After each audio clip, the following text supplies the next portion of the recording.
Vem pra cá, Thalita. Oi, gente, bom Olá, dia. bom Que bom dia. estar aqui com vocês. Bom dia, Thalita. Como é que estão as coisas por aí, Thalita? Antes da gente começar a falar propriamente do noticiário, conta como é que foi esse dia, essa segunda-feira até agora, por favor.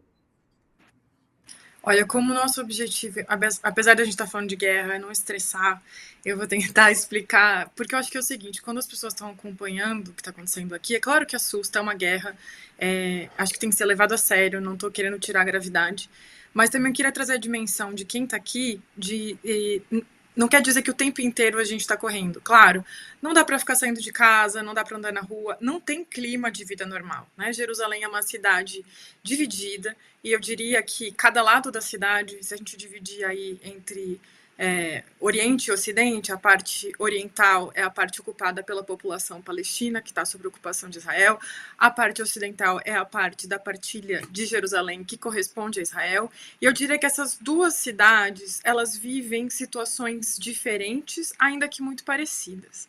O que a gente viu nessa noite?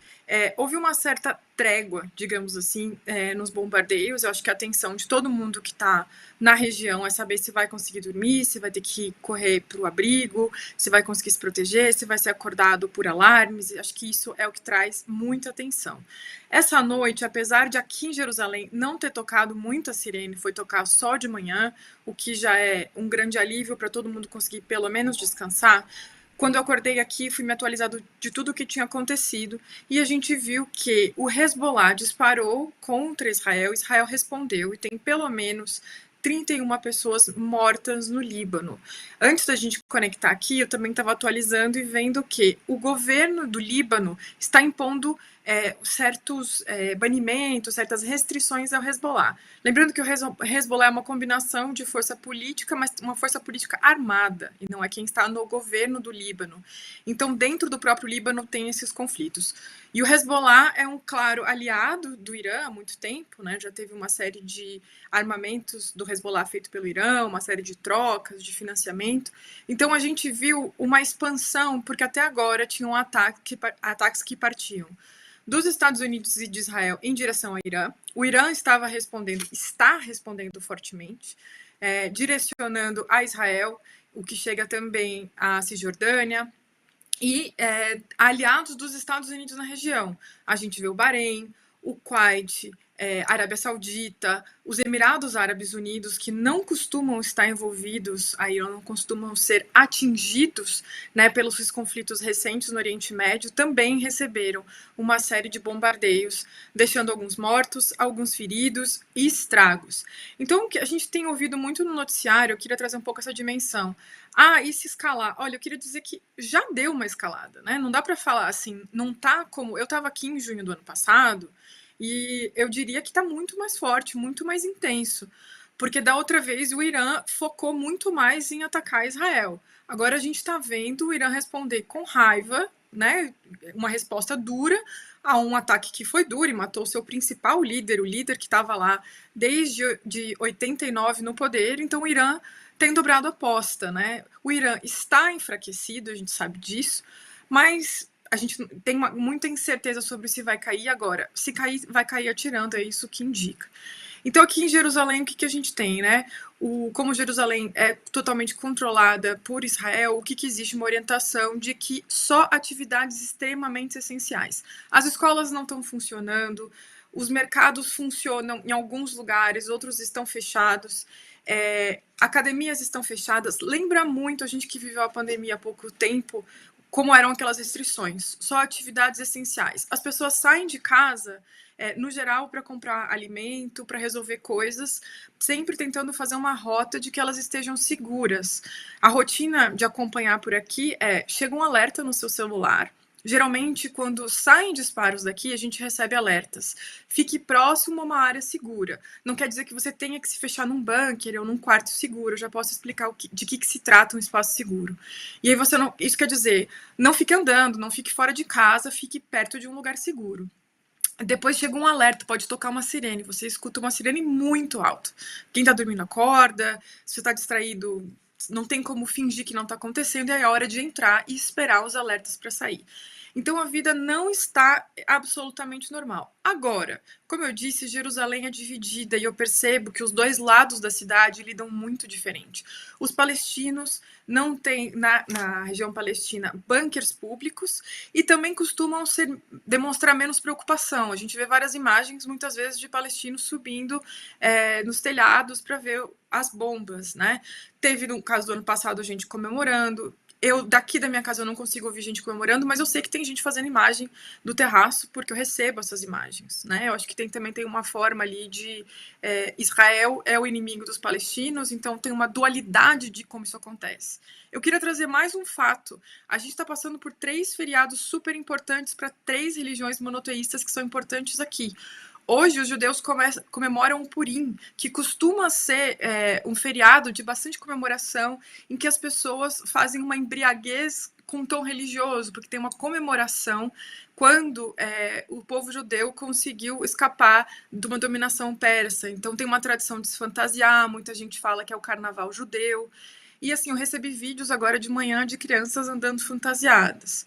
Os muçulmanos estão celebrando o Ramadã, então as pessoas que seguem, né, os ritos do Ramadã estão em jejum. E os cristãos, né, a gente no Brasil tem maioria católica, a gente não faz um grande jejum, mas aqui a maioria cristã é ortodoxa e também tem cristão ortodoxo de jejum. Então, quer dizer que tudo isso está acontecendo com 3 religiões passando por festividades importantes. Thalita, e eu queria trazer aqui, obrigada por trazer esses relatos. Eu queria te perguntar, pedir para você descrever, então, como você falou que é preciso ir para lugares seguros, que não necessariamente são um bunker, então, como que é isso, né? Então, se a sirene tocar na sua casa, por exemplo, o que você faz, né, enquanto você estiver aqui falando com a gente? Mas eu também queria trazer aqui uma informação, né? Irã está dizendo que fez um ataque ao gabinete do Netanyahu, um ataque em Tel Aviv.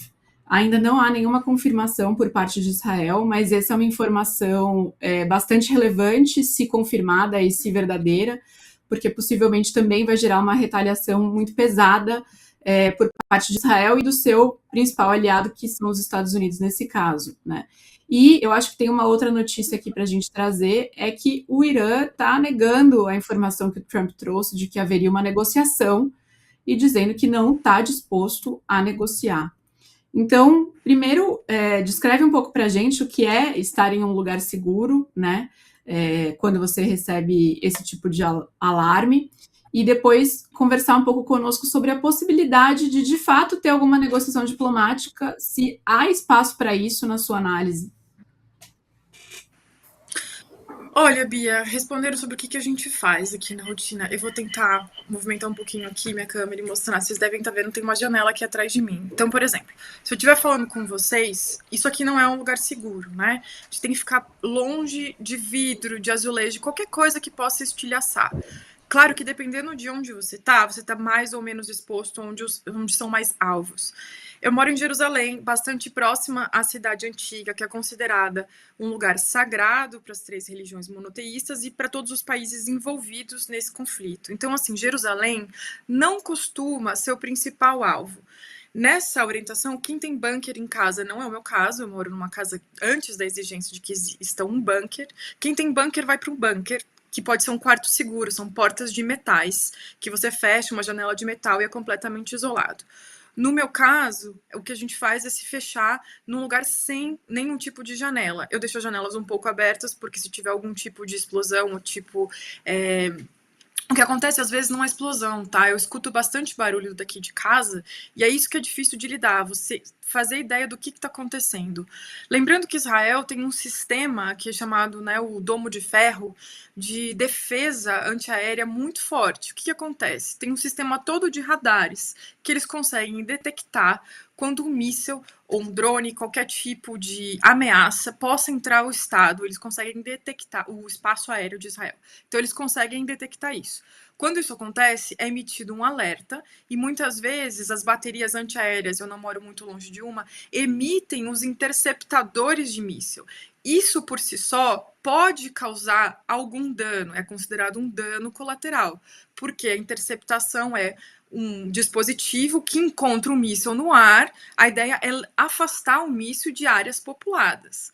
Mas o que aconteceu, por exemplo, na noite de ontem, é que num lugar que fica mais ou menos uns 10, 15 minutos da minha casa de carro, e é um lugar que eu passo bastante, um carro foi atingido e pessoas foram feridas. Até onde se sabe, elas estão sendo tratadas, estariam fora de risco, mas elas foram atingidas por essa interceptação.